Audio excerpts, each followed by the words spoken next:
ازاي تحصل على الجنسية المكسيكية؟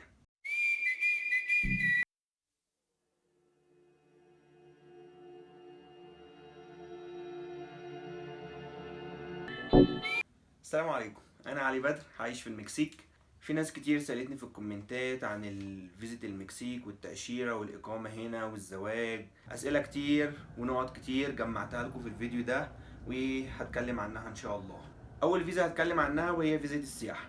سواء هتقدم على فيزا السياحة أو فيزا دراسة، لازم قبل ما تبدأ أي حاجة لازم يكون عندك حساب بنكي بآخر 6 شهور، يكون في مبلغ كويس جدا في حدود حوالي 50,000 جنيه، ويكون في سحب وإيداع بشكل منتظم في الحساب ده، عشان بعد كده لما تطلب حساب بنكي من البنك وتقدمه للسفارة يكون حساب شكله جميل، وما يكونش حساب مزور، او ان انت مثلا تيجي قبل ما تروح تقدم في السفارة باسبوع او باسبوعين تقوم جاي حاطط مبلغ كبير في الحساب بتاعك وتقوم جاي سحبه مرة واحدة وقوم رايح مقدم الحساب ده. طبعا لو عملت كده هتترفض.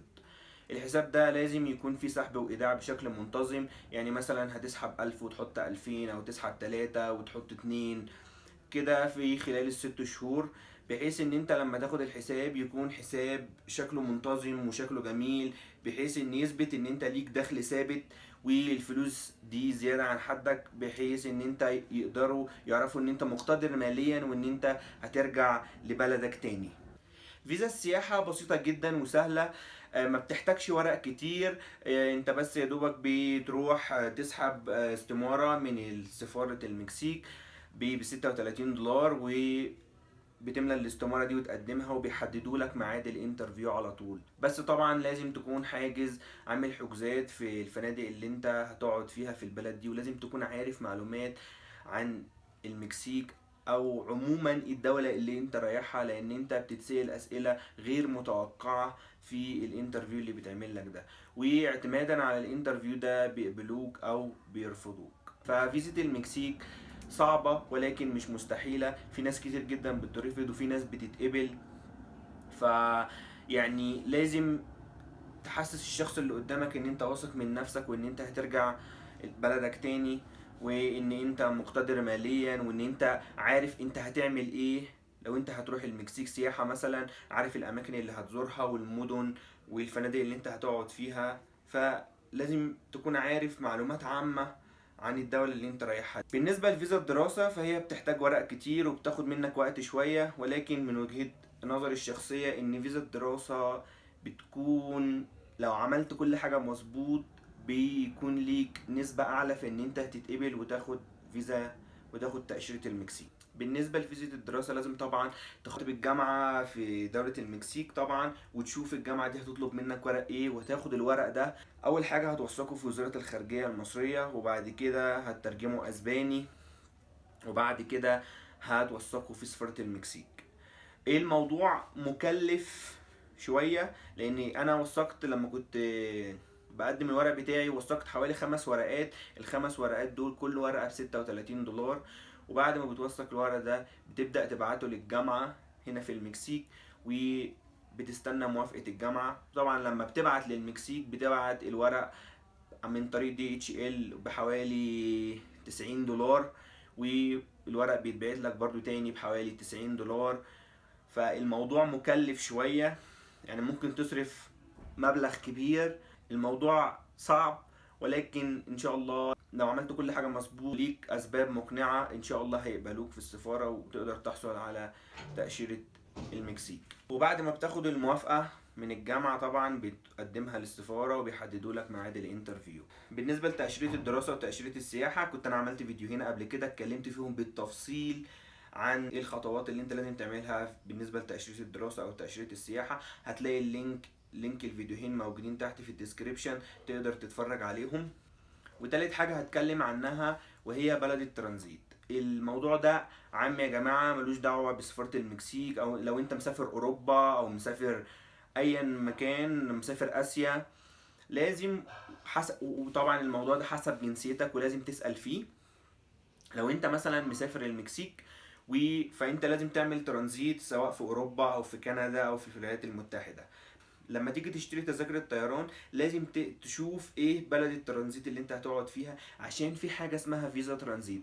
فيزا الترانزيت دي اللي بتخليك بس تقدر تخش المطار، ولكن ما تقدرش تدخل البلد دي. بمعنى ان انا لما كنت مسافر من مصر للمكسيك عملت ترانزيت في المانيا، ولكن المانيا بالنسبه للمصريين ما بتحتاجش فيزا ترانزيت عشان تقدر تدخل المطار، ولكن في دول تانية بتحتاج لها ترانزيت زي فرنسا مثلا. فلو انت مسافر من مصر للمكسيك وهتعمل ترانزيت في فرنسا وانت ما معكش فيزا ترانزيت، مش هتقدر تخش المطار وهيرجعوك تاني وهتخسر التذاكر. فلازم تخلوا بالكم من النقطة دي، لان دي نقطة مهمة جدا جدا جدا. وخامس حاجة هتكلم عنها وهي الشغل والأسعار والمعيشة هنا في المكسيك. في ناس كتير سألتنا عن الشغل وعن الأسعار هنا في المكسيك. السؤال ده يا جماعة سؤال عام، ما أقدرش أجاوب عليه كده بأي إجابة وخلاص، لأن الشغل بيختلف حسب أنت هتشتغل إيه، فبيختلف المرتب اللي أنت هتاخده. ولكن هنا الشغل في المكسيك كويس والمرتبات كويسة. العيشة هنا في المكسيك مش غالية قوي ولا رخيصة قوي. فلو أنت مثلا قارنت العيشة بمصر والمكسيك، لا العيشة في مصر أرخص من المكسيك. ولكن لو أنت قارنت المكسيك بأوروبا فالعيشة في المكسيك أرخص من أوروبا بكتير. ولكن العيشة في المكسيك كويسة بما يعادل المرتبات اللي انت هتاخدها هنا في المكسيك. خامس حاجة هتكلم عنها ونقطة مهمة جدا جدا جدا وناس كتير سألتنا عليها، وهي الأمان في المكسيك. في أمان ولا في عصابات؟ في قتل ولا مفيش قتل؟ في مخدرات ولا مفيش مخدرات؟ بصوا يا جماعة، من خلال أنا هجاوب على السؤال ده من خلال تجربتي الشخصية. أنا موجود هنا في المكسيك بقالي حوالي 4 شهور. يعني الحمد لله ما حصليش اي حاجه، او ما شفتش اي حاجه حصلت لاي حد، او ما شفتش اي حاجه في الشارع مثلا واحد اتسرق مثلا، او اي حاجه شفتها بعيني. ولكن الموضوع ده مش معناه ان انت ما تاخدش بالك وان انت ما تاخدش حذرك. اي دولة انت هتسافرها سواء اوروبا او هتروح اسيا او هتيجي امريكا اللاتينية، لازم تخلي بالك دايما، لان انت مسافر بلد مش بلدك وبلد ما تعرفش فيها اي حاجة. فلازم تخلي بالك من حاجتك، لازم تخلي بالك من تليفونك، ولازم تخلي بالك من فلوسك. ولكن في عصابات موجودة في المكسيك، وبيعتمد الامان على حسب المدينه اللي انت موجود فيها. يعني مثلا انا عايش في مدينه في وسط المكسيك، فوسط المكسيك ما فيهاش خطر كتير زي الشمال وزي الجنوب بالنسبه للعصابات والكلام ده، لان هما يعني زي ما تقول كده بينقلوا المخدرات من الشمال والجنوب. ولكن حتى لو انت عايش في الشمال او عايش في الجنوب، بالنسبه للعصابات هما في الغالب ملهمش دعوه بالناس العاديين. العصابات والناس دول لو انت دخلت نفسك معاهم، يعني بدأت تصاحبهم مثلا او دخلت معاهم في شغل، ده اللي فعلا يبدأ يدخلك في نقطة الخطر، وان انت ممكن مثلا تتقتل او ممكن يخطفوك. فلو انت جاي بس عشان تشتغل وملكش دعوة مثلا بالعصابات والناس دي، وما دخلتش نفسك معاهم في اي حاجة، فانت يعني مش هيحصل لك اي حاجة. يعني الموضوع ده المكسيك فيها امان، وانا بصراحة مش شايفها بلد اللي هي الخطر قوي قوي قوي.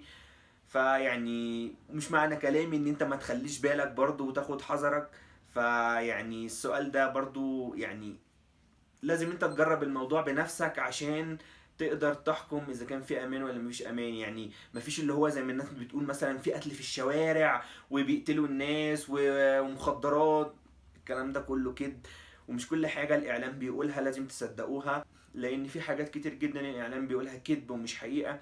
زي مثلا الافلام اللي بتعملها امريكا اللي هي الولايات المتحدة عن المكسيك، وان هي صحراء، وان هي الناس لسه بتلبس الطاقية بتاعتهم اللي هي الكبيرة وبيحطوا المسدسات في الجنب والكلام ده. كل الكلام ده كذب ومش موجود في الحقيقة. المكسيك جميلة جدا جدا جدا. يعني انا صراحة سميت المكسيك كده المكسيك الخضراء، يعني خضرة في كل حتة، حتى الجبال خضرة في كل مكان. ولو انت متفرجتش على الفيديوهات اللي قبل كده عشان تتفرج على المكسيك، تقدر تتفرج عليها موجودة في القناة. وسادس نقطة هتكلم عنها وهي الإقامة في المكسيك. إزاي تقدر تحصل على إقامة بطريقة شرعية في المكسيك؟ لو جيت المكسيك بفيزا سياحة ما تقدرش تشتغل في المكسيك، تمام؟ أنا بتكلم عن الكلام ده بطريقة شرعية. إنما في ناس بتيجي مثلا بفيزا سياحة وبتشتغل، ممكن لو اتمسكت أو حصل مشكلة مع البوليس هياخدوك وهيرحلوك وهيرجعوك بلدك تاني. في 3 طرق تقدر تاخد بيهم إقامة في المكسيك.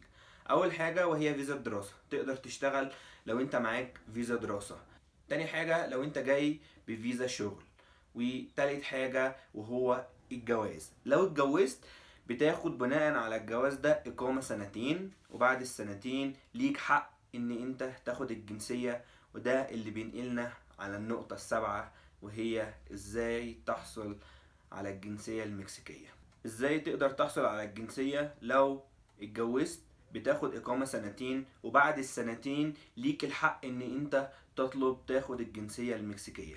وتاني حاجة عشان تقدر تاخد الجنسية المكسيكية، وهي ان انت لو فتحت مطعم او محل او بدأت تعمل بيزنس هنا في المكسيك، فده بيسهل لك ان انت تاخد الجنسية، لان انت بتبدأ تدفع ضرائب للحكومة المكسيكية، وبتبدأ تدفع فلوس للعمال اللي شغالين معاك، وده بيقوي موقفك ان انت راجل اعمال وبتعمل بيزنس وشغل، فبتدي فلوس للبلد، فده بيسهل ان انت تقدر تاخد الجنسية المكسيكية. وتالت حاجة تقدر تخليك تاخد الجنسية المكسيكية، وانه انت مثلا لو انت معاك دكتوراه او ماجستير، فده بيسهل ان انت برضو تقدر تاخد الجنسية المكسيكية. وبكده نكون وصلنا لنهاية الفيديو. يا رب تكونوا استفدتوا، وما تنسوش تعملوا لايك وشير الفيديو مع اصحابكم عشان يستفيدوا هم كمان. ولو حد عنده اي سؤال يكتبوا لي تحت في الكومنتات، واشوفكم الفيديو الجاي. سلام.